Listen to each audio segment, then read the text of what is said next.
مسافر ہیں تو راہ طریقت کا مسافر کو اگر شراب پلائی جائے، جام طہورہ پلائی جائے تو وہ طریقت کا جام طہورہ ہوا،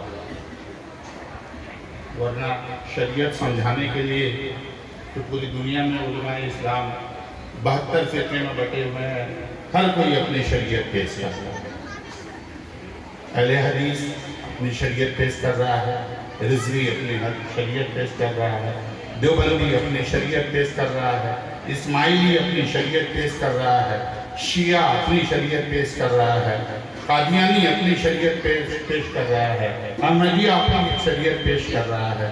گویا کہ دنیا میں پورے عالم اسلام کے اندر میں جو 72 فرقے ہیں، اس میں سب کا سب اپنے اپنے طریقے سے شریعت پیش کر رہا ہے۔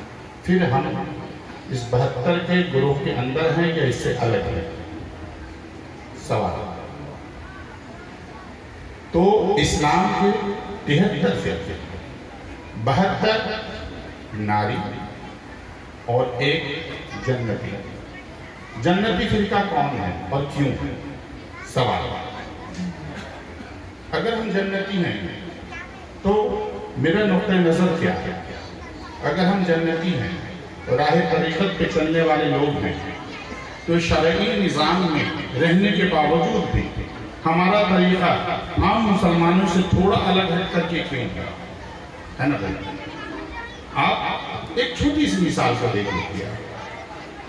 میں نے پہلے بھی تقریر میں کہا، بہت سارے خانقاہوں کو دیکھا، بہت سارے ہندوستان میں گئے، کہیں پہ بھی اس طرح سے قدم بوسی کا نظام نہیں ہے۔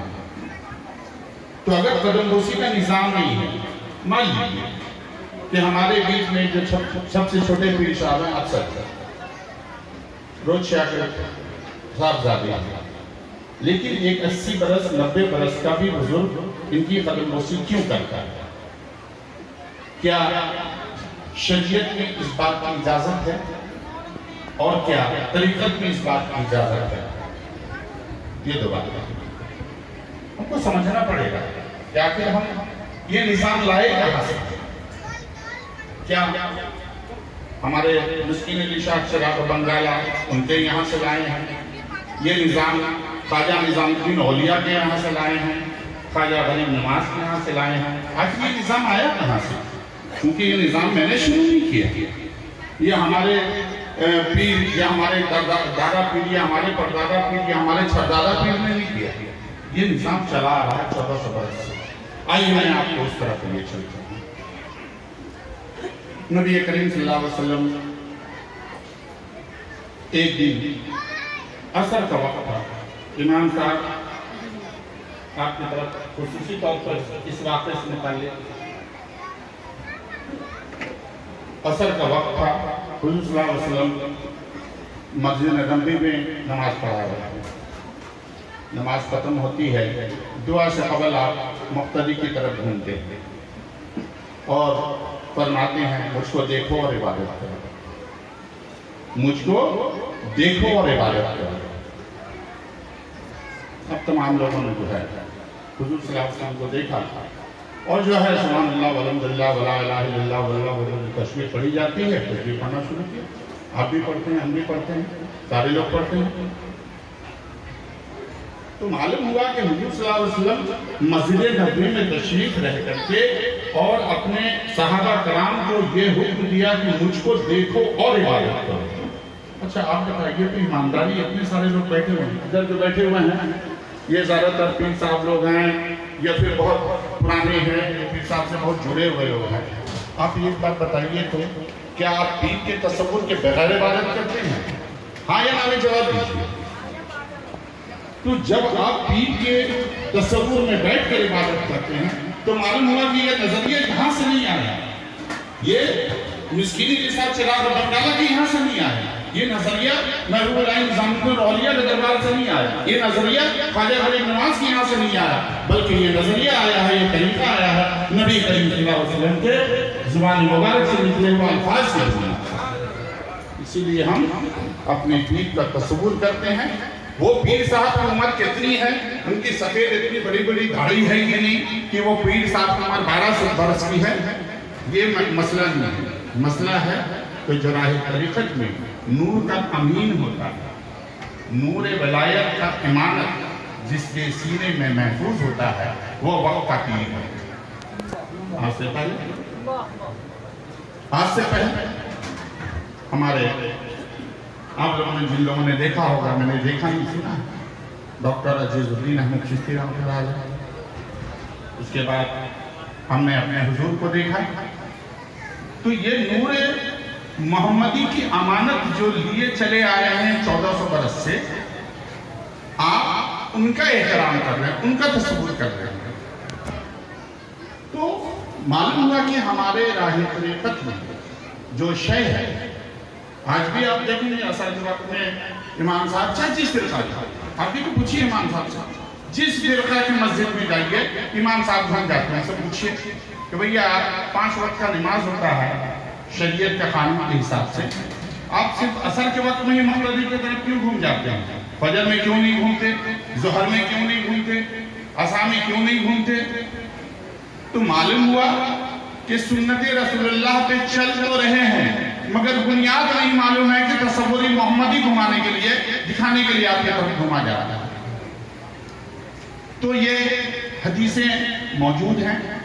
ابھی ہمارے امام صاحب سورہ رحمان کی تلاوت فرما رہے تھے، سورہ رحمان کی تلاوت کے درمیان ایک لفظ آیا مرج البحرین وَبَأَيَّ رَبِّكُمَا تُكَذِّبَانِ، آپ لوگوں نے بھی سنا، اور ہمیشہ جب یہاں پروگرام ہوتا ہے امام صاحب سورہ رحمان کی تلاوت ضرور کرتے ہیں۔ آئیے ہم لوگ تھوڑا سا مرج البحرین کو سمجھیں، اجازت ہے حضور؟ دو چیزیں ہیں، ایک بحر الکاہل اور اس کو جو ہے پیسفک اوشین بھی بولا جاتا ہے۔ تو آپ جو پیسفک اوشین اور بحر الکاہل کہتے ہیں، ماڈرن سائنس میں ایک علاقہ ہے سمندر کا جہاں ایک طرف نونا پانی ہے، نمکین پانی ہے، اور دوسرا طرف میٹھا پانی ہے۔ اس کی بہت ساری ویڈیو بھی شاید وائرل ہوئے ہیں، تو آپ دیکھیں گے کہ دونوں پانی ایک دوسرے سے آ کر کے جڑتا ہے۔ ماڈرن سائنس جو دکھائی دینے والی چیز ہے، کوئی بھی دیکھ سکتا ہے، کافر دیکھے، مومن دیکھے، مسلمان دیکھے، کوئی فرق نہیں پڑتا۔ سائنسداں بڑا پریشان ہوا کہ یہ مرج البحرین کا ریفرنس آیا کہاں سے، تو انہوں نے دیکھا کہ سوائے قرآن کے اور کہیں پر ہے نہیں، تو یہ ہو گیا سائنس کا مرج البحرین کا آیا واقعہ سورہ رحمان میں، مگر نہیں، سمندر اتنی عظیم شے ہے کہ اس کو قرآن میں لا کر کے اللہ بتائے کہ مرج البحرین، اور ایک مرتبہ میں 2 مرتبہ ریپیٹ کیا گیا۔ امام صاحب صحیح کہہ رہا ہوں، آخر مرج البحرین ہے کیا؟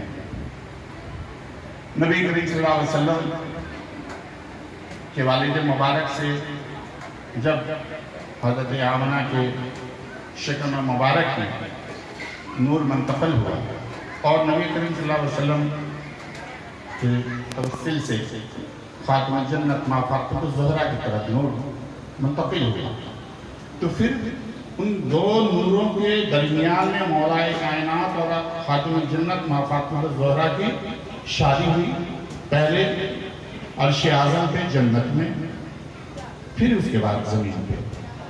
اب یہاں سے 2 موتی پیدا ہوتے ہیں، ایک حضرت امام حسن اور دوسرے شہید کربلا حضرت امام حسین۔ تو اب یہ دونوں آتے ہیں، چھوٹے ہیں، بچپن میں کھیل رہے تھے، نانا کہہ رہے تھے کہ دونوں کشتی کرو، کشتی کیے، کشتی کرنے کے بعد معلوم ہوا کہ آئے حضرت امام حسن بولے کہ نانا میں جیت گیا، حسین کہے نہیں نانا میں جیت گیا۔ اب نانا فیصلہ کرے تو کیا کرے؟ اچانک ایک موتی غیب سے وہاں پر گرتا ہے، وہ 2 ٹکڑے ہو جاتے ہیں۔ 2 ٹکڑے ہو جانے کے بعد میں وہ موتی دونوں کو دے دے کہ اللہ نے فیصلہ کر دیا نواسے، نہ حسین جیتا نہ حسن جیتا، تم لوگ دونوں کا ٹائی ہو گیا، برابر ہو گیا۔ حدیث میں ہے۔ کیا یہ بھی مرج البحرین کا کوئی واقعہ ہے؟ آئیے اس سے آگے بڑھتے ہیں۔ نور محمدی صلی اللہ علیہ وسلم دونوں نواسوں کے اندر میں یکساں آیا۔ نور محمدی کی امانت سب سے پہلے اگر کسی کے پاس